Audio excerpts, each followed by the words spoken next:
Então vamos lá, os elementos da narrativa. Toda história, ela tem que ter esses elementos para se caracterizar como uma narrativa. Se falta algum deles, a história fica estranha. Por exemplo, você não vai ver uma história sem personagem, né? Ou uma história que não tem nenhuma marcação do espaço em que os personagens estão. Ela precisa ter todos os elementos para fazer sentido, tá? Então, um dos elementos da narrativa... esqueci de falar, gente. Essa é a pauta de hoje, né? Nós vamos fazer essa revisão sobre a narrativa. Eu vou falar um pouco sobre esse livro chamado Coração de Tinta e vou explicar a proposta de produção de texto, tá? Então, o narrador. Quem sabe me dizer o que é um narrador personagem? É o personagem que conta a história. Isso. Então, essa narrativa ela é feita em primeira pessoa. Vocês lembram qual é a primeira pessoa? É aquela pessoa que está participando da história como meio que protagonista. Isso. Para identificar no texto que uma história é escrita em primeira pessoa, a gente vai ver se ele está usando os verbos na primeira pessoa, né? Então, eu vi, eu fiz, eu acredito, eu encontrei, né? Sempre que o texto está escrito usando o eu, nós temos um narrador de primeira pessoa. O problema do narrador de primeira pessoa é que ele não é confiável. Ele sempre vai contar a história dentro do ponto de vista dele. Algum de vocês já leu Crepúsculo? Algum dos livros do Crepúsculo? Assistir. Não. Não? Eu só Ninguém assisti leu? já. Já assistiu o filme, né? Em Crepúsculo, por exemplo, o narrador é de primeira pessoa. E aí a gente tem a visão dela, da menina, né? Da Bella. Ela tá contando a história. E ela acha o Edward maravilhoso, né? Então é sempre a visão do personagem. Tem um livro famoso da literatura brasileira que é Dom Casmurro, de Machado de Assis. E é um livro escrito em primeira pessoa. E o personagem principal, que é o Bentinho, ele acha que a mulher dele traiu ele com o melhor amigo. E aí ele constrói a história fazendo a gente acreditar que ela traiu. Mas ele não sabe de verdade se ela traiu ou não. E aí, quando a gente lê a história, a gente fica nessa dúvida. Será que ela traiu? Será que ela não traiu? E a gente só poderia saber se ela traiu ou não se tivesse um narrador de terceira pessoa, que é um narrador que conta a história de fora, né? Então, por exemplo, se tivesse uma briga entre a Gabi e o Pedro, aí eu pergunto para a Gabi o que aconteceu. Ela vai me contar a versão dela, certo? Agora, se o João viu a briga dos dois, o João tem outro olhar. Esse olhar é o que a gente chama de imparcial, ou seja, ele consegue ver os dois lados da história, né? Ele consegue mostrar um ponto de vista mais amplo, que é o que faz o narrador de terceira pessoa. Então, o narrador de terceira pessoa, ele pode ser observador ou ele pode ser onisciente. Então, a diferença entre eles é bem pouca, na verdade. O narrador observador, ele é mais distante da história, dos personagens, dos acontecimentos. É como se ele estivesse apenas descrevendo o que ele vê. Já o narrador onisciente, ele conhece muito bem o personagem. Ele sabe o que ele está pensando, o que ele está sentindo. Às vezes até se confunde a voz do personagem com a voz do narrador, porque ele sabe exatamente o que o personagem está sentindo. Então, em histórias mais complexas, né, como um romance, uma narrativa de aventura, de ficção, a gente costuma ver o narrador onisciente. O narrador observador, ele aparece mais nos textos mais curtos, como a crônica, o conto, e ainda assim depende do conto, tá? Então, no texto em que o narrador é de terceira pessoa, ele sempre vai usar os verbos na terceira pessoa. Ele fez, ele viu, né? Ele participou, ele acredita, tá? E narrador de segunda pessoa existe? O que vocês acham? Eu acho que existe, porque até no livro do Sherlock Holmes, quem conta a história é o Watson. Então, Ah! é meio que a Mas segunda pessoa. o que acontece no Sherlock Holmes, Pedro, é que o Watson é um personagem, não é? Sim, Então é um narrador de primeira pessoa, mas que está contando a história que acontece com o outro, né? isso mesmo. Então, mas continua sendo de primeira pessoa, porque é a visão do Watson, Ah, tá, entendi. entendeu? O narrador de segunda pessoa, eu nunca tinha visto até ler um livro chamado No Seu Pescoço, de uma autora nigeriana chamada Chimamanda. E ela inventou isso. Ela criou um narrador de terceira pessoa. Até então, eu, pelo menos, nunca tinha visto, né? Era algo que nunca tinha acontecido. Eu vou ler só um parágrafo para vocês terem uma ideia de como fica no texto e como é algo estranho para nós, que a gente não está acostumado a ler histórias assim. Quando o narrador é de segunda pessoa, parece que ela está conversando com alguém, tá? Então, eu vou ler aqui o primeiro parágrafo. Você pensava que todo mundo nos Estados Unidos tinha um carro e uma arma. Seus tios, tias e primos pensavam o mesmo. Logo depois de você ganhar a loteria do visto americano, eles lhe disseram: daqui a um mês você vai ter um carro grande, logo uma casa grande. Mas não compre uma arma como o daqueles americanos. Deu para perceber como que é? Parece que ele tá conversando com você mesmo, com o leitor. Isso. Parece que ele está conversando com o leitor, né? Mas ele está falando da personagem. Então é algo muito difícil de fazer, o narrador de segunda pessoa, e não é comum, tá? Os personagens. Então toda a história tem um protagonista, né? Que é o personagem que vivencia os conflitos. Os outros personagens que acompanham o protagonista, eles são coadjuvantes ou secundários. Mas às vezes esses personagens coadjuvantes, eles são tão importantes quanto o protagonista. Vou dar um exemplo, Harry Potter. O protagonista da história é o Harry Potter, né? Mas tem outros personagens que estão ali junto com o protagonista. Quais, por exemplo? Quem sabe? A Hermione e o outro que eu me esqueci o nome. Alguém lembra outro nome? Pode dar o Pedro? É Rony? Rony, sei lá. Isso, Gabi, isso mesmo. Tem até algumas pessoas assim, na internet que brincam que, na verdade, os livros deviam chamar Hermione e a Pedra Filosofal, Hermione e tal, porque a Hermione que resolve todos os problemas, né? Ela que consegue ajudar o Harry nas enrascadas que ele se mete. Então, os personagens coadjuvantes ou secundários também são importantes para a história. A personagem plana é aquela historinha, sabe quando você lê uma crônica, uma piadinha, e que você não sabe muito sobre o personagem, né? Ele é só uma pessoa, o homem, o pintor, né? A mulher, a moça. Você não sabe muito sobre eles. Agora, a personagem esférica é uma personagem mais complexa. É quando você pega raiva do personagem, ou quando você ama, você adora, porque você conhece muito ele, né? Como se ele fosse uma pessoa, como se ele existisse de fato. Tá certo? Alguma dúvida aqui sobre os personagens, gente? E narração? Não. Não. Posso continuar? Pode. O tempo. A noção de tempo, pessoal, ela é muito pessoal, né? Então vamos lembrar na escola. 5 minutos na aula é a mesma coisa que 5 minutos no recreio?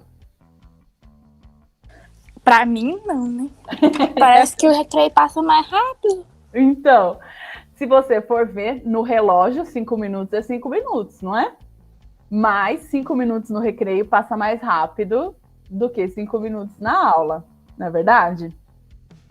Porque a sensação de tempo é psicológica. Alguém quer perguntar? Não?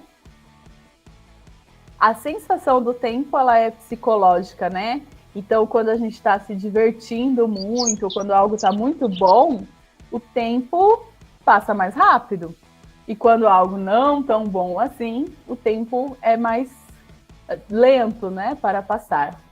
Nas histórias acontece a mesma coisa. Então, às vezes, o acontecimento da história, ele tem um tempo cronológico muito curto, mas a sensação de tempo é maior, porque acontecem muitas coisas naquela história, né? Mas é sempre bom quando você está escrevendo, por exemplo, você pensar quanto tempo vai durar essa história. Isso aqui vai acontecer num dia, ele vai levar um mês, vai ser uma tarde, né? Tem histórias que são bem curtinhas, que é a questão de um encontro de 15 minutos, 20 minutos, se a gente fosse marcar no relógio. Mas a sensação pode ser maior. A sensação pode ser de que algo durou muito. Vocês já assistiram um filme ou leram um livro do Código da Vinci? Já ouvi falar. Ah. Tem um aqui em casa, mas eu não comecei a ler, não. É muito bom, viu, Gabi? Se você quiser ler, porque é uma história ela envolve suspense, mistério, de investigação, né? E ela se passa em 24 horas. É um dia. Mas como ele tem que fazer tanta coisa, ele tem que ler os símbolos, ele tem que decifrar, parece que dura muito mais. Ah, tá. Então esse é o tempo na narrativa, tá? E o espaço? O espaço pode ser físico, ou seja, o lugar em que se passa a história, né? Então a gente lê a história, tem a construção do espaço a ponto da gente conseguir imaginar aquele lugar. E tem um espaço psicológico que ele acontece nas lembranças do personagem, por exemplo. Então ele pode estar agora num lugar, mas lembrar como era a infância, em que ele ia para a praia e ele sentia o vento, o cheiro do mar, né? Então essa construção do espaço não é o espaço em que acontece a história, mas é importante para a formação do personagem, né? Da lembrança e da memória que ele tem. Então, num texto narrativo, a gente pode ter a descrição do espaço dessas duas formas, tá? O espaço, às vezes, é descrito de uma maneira tão legal nas histórias que a gente consegue imaginar, mesmo que seja um espaço inventado. Então, se a gente for ver Harry Potter, por exemplo, né? É possível imaginar Hogwarts, é possível imaginar todo aquele mundo, porque ele é descrito nas histórias. E o enredo? O enredo, ele é toda a construção da narrativa, tá? Eu vou parar aqui de compartilhar um pouquinho. Deixa eu sair da minha tela. Então, por exemplo, no enredo, né? Eu vou usar o exemplo de uma história infantil, que é algo bem que todo mundo conhece, e vocês vão me ajudar a identificar essas partes do enredo, tá? Então, eu vou pegar uma história como, por exemplo, Chapeuzinho Vermelho, que é uma história que todo mundo conhece. Como começa? Qual que é a situação inicial de Chapeuzinho Vermelho? Levar os doces para a avó. Isso que ela tem que fazer, né? Levar os doces para a avó.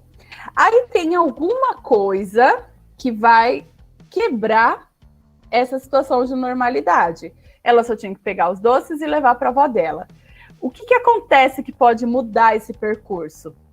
O lobo mau aparece. Isso. Só que um pouquinho antes tem uma decisão dela, né? O que ela faz que muda a história? Hã? É o caminho. Ela corta né? caminho. É. Oi, Mari, agora que eu vi. Oh! Apareceu! Oi, seja Tudo bem? bem-vinda. Obrigada. Tudo bem, graças a Deus. Ai, que bom. Felipe também, bem-vindo, Felipe. Então, é isso que a Mari falou. A mãe dela fala assim, ó, não vai pela floresta, né? E o que ela faz? Ela vai pela floresta. A história só acontece por conta disso. Se ela seguisse a orientação da mãe dela, não tinha história, não é mesmo? Porque aí ela não ia encontrar o lobo e nada disso ia acontecer. Então aí a gente tem um conflito, né? a mãe dela fala, você não vai pela floresta. E quando chega lá, ela toma uma decisão. Ela vai pela floresta, e aí, entra no que a Gabi falou, ela encontra o lobo, né? Essa situação com o lobo, ela vai ter fracassos e sucessos. Então, ela vai seguindo o caminho, né? E aí o lobo vai lá e come a vovozinha e toda aquela história. E aí chega Chapeuzinho Vermelho lá. Qual que é o momento mais tenso dessa história? Acho que é a parte em que ele come as duas. Eu acho que é um minutinho antes. Qual que é aquela parte que a gente fica assim, ai meu Deus, vai dar errado, né? Essa história não vai dar certo. Qual que eu acho que é quando ela faz aquelas várias perguntas pra ele, que olhos grandes. Isso mesmo, né? Isso daí, numa história, é o que a gente chama de clímax. É aquele momento que a narrativa causa no leitor assim, ai meu Deus, né? O que vai acontecer agora? Que são as perguntas do Lobo Mau, né? Ai, que olhos grandes você tem e tudo mais. E aí, essa tensão de que é o que o Pedro falou, que ele devora as duas. Aí aparece o caçador, né? E salva, e todo mundo vive feliz para sempre, porque é assim que terminam os contos de fadas, que terminam esse tipo de história. Mas o desfecho pode ser de várias maneiras, né? Um desfecho pode ser feliz, pode ser trágico, pode ser surpreendente, pode ser uma história que termina e você fica assim, nossa, mas e agora? O que será que vai acontecer, né? Então, a narrativa ela tem que ter todas essas partes. A situação inicial, a quebra dessa situação inicial, o conflito, aí atinge o clímax e depois caminha para o desfecho, tá? Eu costumo dizer que o clímax, ele é como se fosse o penúltimo capítulo da novela, porque o último capítulo mesmo, todo mundo já sabe, né? Vai ficar todo mundo feliz, eles vão casar, eles vão ter filho, e esse é o último capítulo da novela. Mas o penúltimo é aquele que você não pode perder, né? Que é onde tem as maiores tensões, e aí aquele momento para o leitor é o mais importante da história, né? É como se é onde ele não pode deixar a história, se o clímax for bem feito. Por isso que quando se escrevem, né, as pessoas que escrevem textos narrativos, elas treinam bastante para manter o leitor preso até esse momento da história, tá? Gente, esses são todos os elementos da narrativa. Vocês têm alguma dúvida sobre isso? O Pedro tinha dito que não lembrava algumas coisas. Ficou mais claro, Pedro? Ficou. Ficou? Mais alguém tem alguma dúvida? Não. Não? Posso seguir? Bom, aí nessa aula a gente falou sobre o romance. O romance é um dos tipos de texto narrativo, podem ter vários tipos narrativos. O conto, a crônica, deixa eu ver aqui no chat. Ah, a Yara falou aqui. O conto, a crônica, a novela. E o romance é uma delas. Romance, pessoal, não é história de amor, tá certo? Por que ficou conhecido como história de amor, o romance? Porque ele surgiu no período do romantismo, em que o amor era muito recorrente nessas histórias. Mas o romance é um tipo de texto. Então, no romance, a gente tem muitos personagens e tem vários conflitos. É diferente do conto, por exemplo, como a gente falou agora do conto de fadas, que tem um conflito e ele se resolve. No romance, não. Vão acontecendo vários conflitos e aí tem várias reviravoltas e a história vai se modificando. Já assistiu o filme ou conhece a história do Coração de Tinta? Já assisti o filme. Já assistiu? Eu acho. Oi, Pedro. A gente assistiu na escola até. Vocês assistiram na escola? É verdade. Ah, legal. Então, o Coração de Tinta, por exemplo, é um romance, né? Porque tem muitos personagens, tem muitos conflitos e tem muitas reviravoltas. Uma das coisas que acontece no Coração de Tinta é que os personagens principais são a Meg e o Mo, né? Que é o pai dela. E o pai dela tem um dom. Vocês lembram qual é o dom do pai dela? Quem lembra? É língua encantada. Uma coisa assim. É um língua encantada. O língua encantada, ele, quando lê uma história em voz alta, essa história, o personagem, na verdade, não só o personagem, mas o que ele está lendo acontece no mundo real, né? O que ele está lendo ganha vida. E aí, isso pode gerar um monte de problema. Pensem nas coisas que vocês leem, assim. O que aconteceria se esse personagem viesse para o mundo real ou se aquilo que vocês leem acontecesse de fato, né? Poderia criar vários problemas. E é o que acontece no livro Coração de Tinta, né? Ele leu a história quando a Meg era bebê, os personagens vieram para o mundo real, um deles ficou preso no mundo real, que é o Dedo Empoeirado, e a mãe da Meg foi levada para o mundo do livro, né? E aí é a partir disso que vai ter essa confusão que se desenrola na história, tá? Agora eu vou mostrar o PowerPoint de novo. O que eu quero que vocês façam? Vocês vão pensar qualquer personagem da ficção que venha para o mundo real. E quando eu falo mundo real, é a nossa realidade aqui. Jaguariúna, a sala de vocês, a casa de vocês, o lugar onde vocês vivem. E que vocês contem uma história de como vai ser a trajetória desse personagem aqui no mundo real. Que confusões ele poderia causar? Que problemas ele poderia enfrentar? Esse texto, ele pode ser digitado ou escrito à mão, ele precisa ter um título e ele vai ser entre 10... Nossa, eu coloquei errado aqui, tá, gente? É entre 10 e 50 linhas. Então, eu deixei um tanto bem bom de linhas, porque tem gente que se empolga mais, tem gente que gosta de escrever um pouco menos. Esse exercício é mais para vocês soltarem a imaginação, tá? Personagem. Qualquer personagem que você conheça. Pode ser desde o Lobo Mal do Chapeuzinho Vermelho até o Voldemort de Harry Potter. Entendi. Obrigada. Pode ser qualquer um. Vocês podem usar essa ideia do Coração de Tinta, né? Então, por exemplo, eu sou um língua encantada e isso acontece comigo. Ou pode ser com outra pessoa, né? Vocês podem fazer uma narração de terceira pessoa.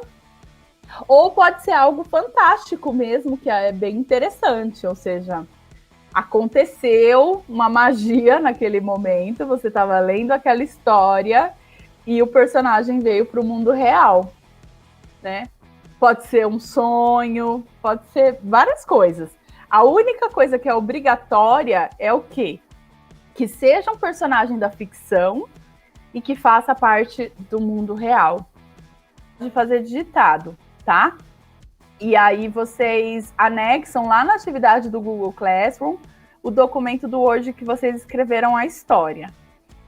Quem faz no celular e acha que vai ser ruim escrever no celular, porque realmente não é muito bom, né, de escrever. Pode fazer à mão, tá? E aí tira uma foto do caderno e posta o texto na atividade lá do Google Classroom, tá? Se for fazer isso, de tirar a foto, observa se a foto está nítida, tá, gente? Para eu conseguir ler depois, tá? Não se esqueçam de dar o título. Então, a história precisa ter um título. Geralmente, na narrativa, o título ele dá sinais do que vai acontecer na história, né? Ele não entrega tudo, mas ele deixa algumas pistas. Então, eu recomendo que vocês deixem para criar o título depois que a história já estiver pronta. Porque depois que a história está pronta, costuma ser mais fácil, né? O título vem à nossa cabeça mais fácil. E também, é como eu falei, entre 10 e 50 linhas, tá? Usem a imaginação, sejam criativos. Quem quiser ver o filme para lembrar, para ter ideias, pode assistir também. Eu deixei lá no Google Classroom. E eu vou deixar um tempo maior para vocês fazerem essa atividade. Então, não vai ser uma semana até quarta-feira que vem. Eu vou deixar até segunda-feira da outra semana. Então, vocês têm um tempo maior para se dedicar, para fazer, reescrever, né? Escrita a gente precisa sempre relembrar, reescrever, refazer para praticar e ficar melhor. Tudo bem, gente? Alguém tem alguma dúvida? Não, eu não tenho. Ótimo. Não. Tá, joia. Então, eu vou pedir para vocês ligarem as câmeras para a gente se despedir, fazer um print final. Vou interromper a gravação.